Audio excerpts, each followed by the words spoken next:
I apologize for being a little bit late here, but we are here and live, and I'm ready to talk some college football here today.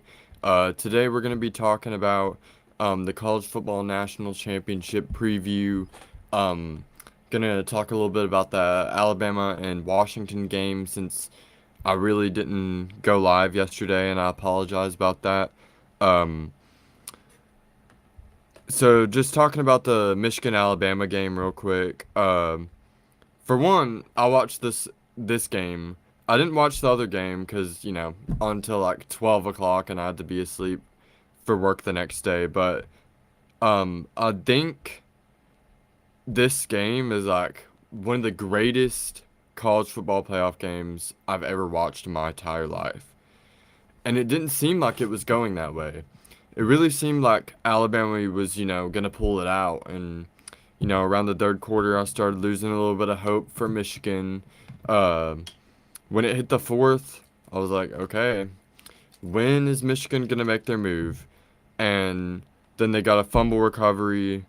Um, they did that stupid flea flicker play. I'm not really sure why they did that. And it pushed them a little bit out of field goal range. Then they missed the field goal, and it was like, okay, well, this game's over. Uh, and then they get another stop, more sacks. Not really sure what was up with Alabama's snapper that game, but something has got to give with that dude, because, whew, I don't think I've ever seen so many bad snaps in my life. Obviously I'm not gonna diss the kid. We all make mistakes, and the game of football, it's a very, very tough game to play. So I wouldn't go knocking on the kid, of course. He definitely needs to get his uh, crap packed up, because there's no way that dude's stepping back into that Alabama facility after that game. He's going to get some type of transfer center or anything else. Other than that guy, anything other than that guy, I think Saban will say probably. Um, Again, like when it entered the fourth quarter, after Bama got the ball back, they were kind of like driving a little bit. Then they got sacked out of field goal range, and Michigan got the ball back, and an absolute incredible drive with it like uh, it was like over the head catch by Roman Wilson that if he didn't catch it, it probably would have realistically been picked in game over. Um, and then another thing is that throw that McCarthy made, where he caught the ball like this, spun around, and then threw it like off his back foot and got hammered. Whew, I mean, dang, you gotta have some guts. You have to have some guts to throw a pass. Being hit by one of the most prolific power rushers in college football, and throw a wide open pass to a Roman Wilson, I think it was, who caught it. Roman Wilson was pretty quiet in the game, aside from the first quarter plays, and one fourth quarter catch where it was like he just he went up there and just snagged it over a dude's head. Um, but he had like four receptions the whole entire game, pretty much. Yeah, it was pretty nasty until about that fourth quarter. Then you know what they say, when you enter the fourth quarter, all the biggest players always come alive, and there you go. He came alive finally and made a couple massive plays to get them a touchdown. And honestly, to be completely honest, the game should never even went to overtime, just because extra point, right? You should never have that many botched special teams. And that's why I was so surprised to see them like come back from a deficit that big. For one, it's Alabama. They always find some bullcrap way to win. If it's a Hail Mary or freaking pass interference in the end zone, they somehow find all the crazy ways to win, no matter what. Um, So that's why I was like so surprised during that game, because it was like, wow, someone actually came back and beat Alabama in overtime. And I don't know what Tommy Reese, the offensive coordinator, saw. I don't know what they were thinking the entire game, because pretty much all Milroe did that game was run. I mean, I'm looking at the stats right now: 21 rushes, 73 yards. I mean, he ran more times than he completed passes. 16 of 23 passing for 116 yards and 21 carries for 63 yards. And, I know nobody wants to hear about it anymore because, it's over. Alabama lost. But this just tells you more the reason why, maybe another team should have made it in there other than Bama, who, clearly wasn't prepared for the atmosphere. But, Lank, right? Uh, Forgot what it meant, but it's something humble under something. But some ridiculous thing they decided that was going to be their motto going into the college football playoffs. Something about doubters and crap, which is ridiculous because Alabama has like been one of the most favored teams in like college football history. Um, I mean, dating back to like 2015, 2014, 2013, 2009, all the way back when. Uh, I'm not really sure why they're like, okay, we're the most underrated team in history now. Um, I think Georgia did the same thing last year, actually. They were like, they doubted us. They doubted us. When in reality, they really weren't doubted a single bit. They were favored in the national championship game. Which, I mean, Michigan was favored, right? I'm not saying they weren't favored. I'm just saying, like, to play like a doubter's mentality in a game where you're like nearly favored, it's kind of ridiculous and it's kind of redundant.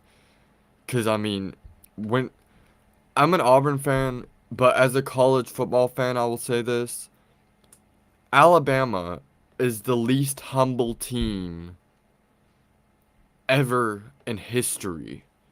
And, I'm trying to be a little bit, you know, about it, but like, it's true. They're like the most non humble team in college football history. So, I don't get why they're playing this something humble thing. Like, I don't even know what it means, lank, but I know that there's been like a lot of memes about it now that Alabama has lost. I think it means let all naysayers know. Right. Like Alabama has ever had any naysayers, right? Um, it's just a silly little thing they decided to do. I'm not sure why. I mean, I think you got to be a little bit more humble when it comes to that. Um, and then before the game, I would say the jinxiest of jinxing thing you could possibly do in like history. Burton, the wide receiver, former Georgia guy. I think he made like an Instagram reel or something saying that they were gonna destroy Michigan. Well, yeah, y'all destroyed Michigan, right? But I mean, quarterback was sacked about 9 times, 10 times maybe. Um, yeah, but we're not here to get into Alabama bashing. I'm here to talk about the matchup and the recap of college football playoffs. So I'm not going to get too much into bashing Alabama as much as I want to as an Auburn fan. As a podcast guy, got to keep it a little bit, in between the lines, right? Um, Again, I'm not really sure what Tommy Rees was thinking on that last play call, but I think Michigan deserved to win the game, especially considering their defense. Like, they got like 9 or 10 sacks, I think. Absolutely ridiculous defensive performance. Um, Coming into the game, I didn't even really think their defense was all that great. It was just like, I don't know if Michigan's defense can catch up with that SEC, but they did that and more, honestly. They honestly limited Alabama to pretty much just running the ball. I mean, they didn't have a guy on over 100 receiving yards, I don't think. I may be wrong. I haven't looked at the stats or anything, but uh, I'm pretty sure that I'm pretty dang sure that they did not have a single guy over 100. Hold on. I gotta look at it now. Yeah, so Isaiah Bond had 4 receptions for 47 yards, and that was their leading receiver. And, of course, Burton got hurt in overtime, which was a little bit unfortunate. You never want to see a guy get hurt, obviously, but, you know, hate to say it, but you kind of brought it on yourself, buddy. Anyways, moving past the Alabama matchup, of course, I didn't really watch the Washington Texas game, but I did watch highlights afterwards, and man, whew, was I wrong about Michael Penix Jr. We've seen it in the past a little bit. Pac-12 quarterback wins Heisman. Okay, you got Bo Nix, SEC goes to the Pac-12, Heisman candidate, right? Caleb Williams, same thing. Big 12 translates to the Pac-12. Greatest quarterback prospect in history, apparently, is what I'm being told. So you see kind of a rhythm there, and then Michael Penix, who went from like, man, I don't even know he went from like one of the worst quarterbacks I've ever like seen to like, oof, man, he's got some swagger. I mean, dang. Dang. I mean, he's ridiculous. Some of the throws he was making in that game, just, it looked like he was about to be ran down, escapes, throws it off his back foot, completes it to freaking, don't know how to say his name, but Rome Odunze, I think is his name, and Polk. Those are the two guys that they have there. And man, McMillan too, Jalen McMillan. He's like one of their best receivers as well. They have just a ridiculous amount of talent on that team. And I was just absolutely dead wrong, totally about that. I was like, before, I know I didn't do like a podcast previewing the games, but I was talking to a couple people and I was like, dang, I just don't like Washington in this game. And it was true. I didn't like the matchup. I didn't like how, looking in the past, seeing how the Pac-12 quarterbacks really haven't done well matchup wise against, bigger competition. Seeing that, cross-referenced it, counted the statistics, and realized, okay, well, if this is right, if these analytics are right, then they're not going to have a good night. But obviously, the analytics were wrong. I expected Texas to win, honestly. I picked Texas by far, and man, I could not have been any more wrong. I think also in that game, like in the fourth quarter with like 10 minutes left, uh, Texas like fumbled the ball, and it was like he ran into another guy's like butt, and the ball got popped out, and that was pretty much what won Washington the game, which I think is ridiculous. Talk about a play that's gonna live in infamy for the forever. Is a butt freaking fumble. I mean, come on, that rarely happens. Um, it rarely happens. Plus, nonetheless, in a college football playoff game. So now that we got the matchup set, it is gonna be um Michigan versus Washington, a true number 1-2 matchup, which it's been a minute since that's happened anyways, so whew, it's gonna be like the first 1-2 matchup I've seen since I think Alabama Clemson, which really hasn't been that long ago. Uh, but I'm really excited for the matchup. Honestly, you know, looking at Michigan's defense, looking at Washington's offense, it's going to be a really balanced game, honestly. I expect it to stay really, really close. Um, like in the Michigan Alabama game, I think possession's really going to matter here because, I feel like in a game like this, and I think it was really true in the Alabama game as well, is that, Michigan, they're kind of field a field team pretty much. They're like they play on the hashes. Like they want to get to the 40-yard line. They want to get like inside the 30-yard line. That's kind of their game plan. They punt the ball deep, get stops early, and force bad punts, right? Which I mean, a couple times in the game, they were pinned back and they're like on one, um, I think, and they nearly got a freaking safety. They honestly, that is some Alabama crap. I will say that. I've never seen a team be so lucky with muffed punts ever. Sorry, Auburn fans. I apologize, but I've never seen a team be that lucky with muff punts. I mean, for one, it rarely happens, ever. I mean, ever. I mean, it happens every once in a while, of course, but it's not something that you're like, okay, dude muffed, okay, whatever. Since not something that really happens a lot. Uh, I expect Michigan's special team definitely to be better, hopefully in the next game. Or I think they're gonna get the break speed off of them by that high-powered Washington offense. Um, obviously I'm not the biggest fan of Michigan. I'm not a Michigan fan at all. Uh, I honestly really don't like them that much, to be completely honest. Um, all the sign stealing stuff, obviously, and Harbaugh, a little bit of a cheater, honestly. Can't lie about that one.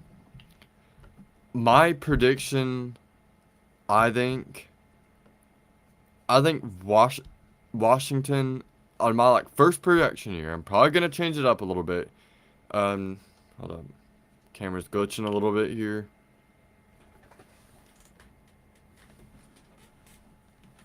Give me 1 second. Gotta fix this real quick.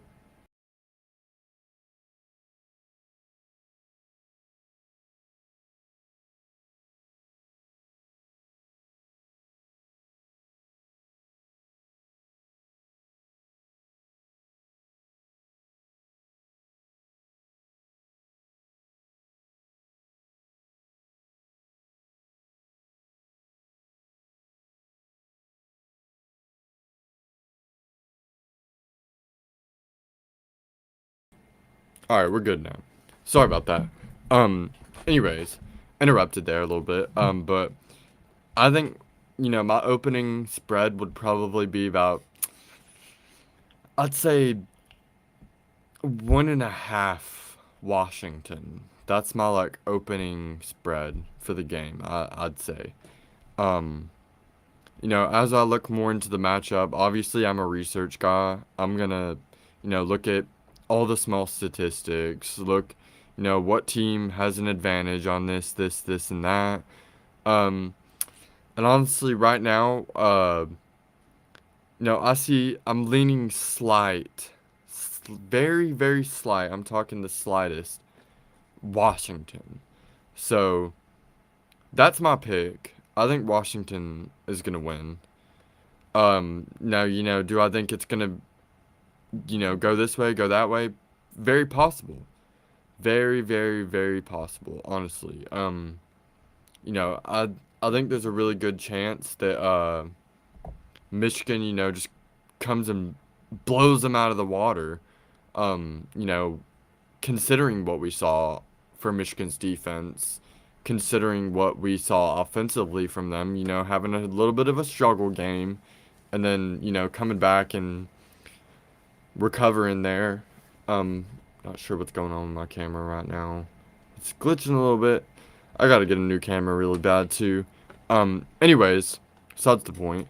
Uh, I think Washington is my early pick. Um, it's a slight lean to Washington, but I feel like it could go both ways. This is one of the national championship games. It's like we don't really know who's gonna win. You never know what can happen in a national championship game, and I think honestly, um, in reality, probably Michigan would have the best chance at the game, but I don't know. We'll just have to wait and see. It's gonna have to be one of those, wait and see things. Um, Obviously, recapping bowl season a little bit here. There was a couple good games. New Year's Six games honestly weren't even that good, which I mean, when you get matchups like Georgia, Florida State, and you have that many opt-outs, you don't expect it. Um, I mean, even the Cotton Bowl, which I expected to be the best matchup, I had Missouri in that game, and not really a lot of offense in that game. The Peach Bowl was okay. I mean, whew, man, Jackson Dart, Lane Kiffin, man. Whew. 3 touchdowns from Jackson Dart in that game. Man, powered offense right there. And then the Georgia game. Do we really need to talk about this one? Because I feel bad for the University of Florida State that had to play in that game with over 40 opt-outs.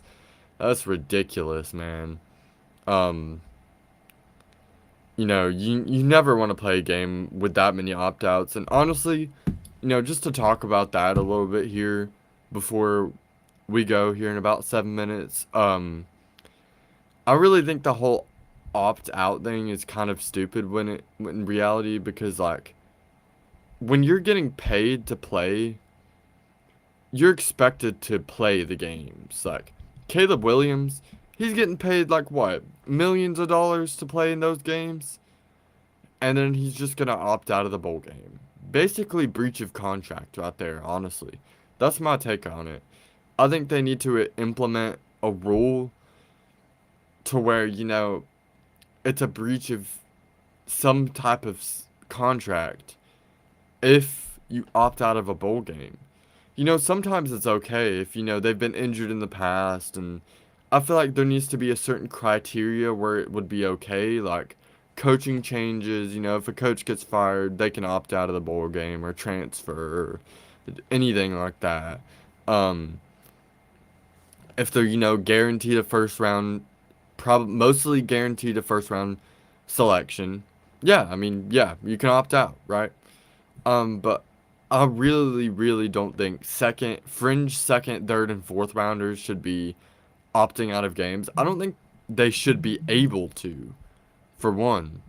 It's ridiculous, and it's a disgrace to college football, honestly. Um, I don't know why people are opting out like crazy like this. It's ridiculous, and honestly, it's ruining the integrity of the game. The fans don't want to see it. Someone buys, how expensive are bowl tickets nowadays? What, $200? Someone buys a $200 ticket to go see Caleb Williams play, right? And then he just opts out. What are they gonna do now? Resell the ticket? You're still not gonna make your money back, because Caleb Williams is gone now. Nobody wants to go see the dang game. Um, I just think it's ridiculous, and I think there needs to be some type of repercussion made to like players who'd like to opt out. They lose half their NIL money or something like that. There's just got to be something that's like a little bit more restrictive here on the entire like transfer portal and NIL stuff. I don't have that big of an opinion on it, just because I'm okay players getting paid. Perfectly fine with that, okay? I just think there's got to be something that puts the nail in the coffin and says like, okay, players can get paid they can't do this, this, and this. Okay, if they want to sign a contract, then they're expected to play in the games, right? And I feel like that should be a thing that's expected of players. I shouldn't be having to pay this guy $20 million or $20,000, $50,000 to just stay and play in the bowl game and then transfer. Because I was hearing teams like Illinois was having problems with that. I think I'm not really sure you know uh, what team it was, but I think it was maybe Maryland or Minnesota. Minnesota, that's the one. So Minnesota had a quarterback, last quarterback on the entire roster. Okay, he doesn't want to play there anymore, right? So Minnesota say, hey, $50,000, stay play the bowl game. He stays and plays the bowl game. It's ridiculous. I mean, man, it's stupid. But anyways, enough talking about that. You know, I haven't been here in a minute, so had to talk on some of the older news for a minute. Also just the transfer portal as well. It's a little iffy there. Not really sure what they're gonna do to. Honestly, the college football playoffs is great. Let's get on back on top here. College football playoffs is great, but I feel like podcast wise, I'm gonna have a lot more to cover if it's 12 teams. I'm extremely excited for the 12-team playoff. I think it's gonna be a better format. I think it's gonna be funner for the players. For one, more than college football to watch. Who's gonna deny that? Um, as not only a podcast guy and a sports guy, I'm also a college football fan. So I just want to watch games. I'm I love college football. I love the atmospheres. I love everything about it. And why not? More games, right? Uh, I know a lot of people had problems with it originally, but I feel like a lot of people have like adapted to the idea. Like, all right, this is happening. 12 teams. Let's do it. Go out there and win the games. You win the national championship, right? It ain't that hard. You get the 1 seed, you get a bye. You get a 2 seed, you get a bye. Pretty simple. I mean, 3 seed, 4 seed, bye. I think. Is that how it's gonna be? It's gonna be 1, 2, 3, and 4 buys, and then 5, 12, 6, 3. No, I'm not sure. I'm not sure how they're gonna do it, but all I know it's gonna be a really, really fun format, and honestly, over anything, it's gonna make college football an absolute crazy amount of money. I mean, come on, it's ridiculous. Um, they're gonna be making millions of dollars more than they used to make, just having the 12-team college football playoffs. You know, I'm excited for it. We don't gotta wait long for it since it's being implemented next year. Um, but for those of you who just tuned in, final picks Washington over Michigan. Not a Michigan fan here, so I think they're a good team. I think they deserve to be there. Absolutely. I mean, they won the game. They deserve to be there, right? But I do think eventually a team like that has to get beat. Um, I mean, they're both 14-0. I just feel like Washington is the better team here. They have a ridiculous amount of wide receiver talent. Uh, I'm not really sure about the Pac-12 defense going up against, this defense, but feel like it's gonna be a fun matchup, and I'm excited to watch it Monday. Think it's gonna be definitely a better matchup than what last year brought us. Don't think anybody wants to remember that crap. Georgia, TCU, the 60 to whatever score it was meltdown. Um, I feel like after that they were like, can we just never let a team like Florida State, TCU, end ever again? Which I mean I get why. I completely understand why. Um, but again, Washington over Michigan, that's my pick. That's gonna do it for now. Didn't want this to trail over too long, but that's gonna do it for now. I hope y'all enjoyed the show. Uh, Next time, let me know if y'all have any questions and put it in chat, and I'll answer them during the live stream. But that's gonna do it for now. It's a Real G Sports Talk. I'll see y'all next time. Peace.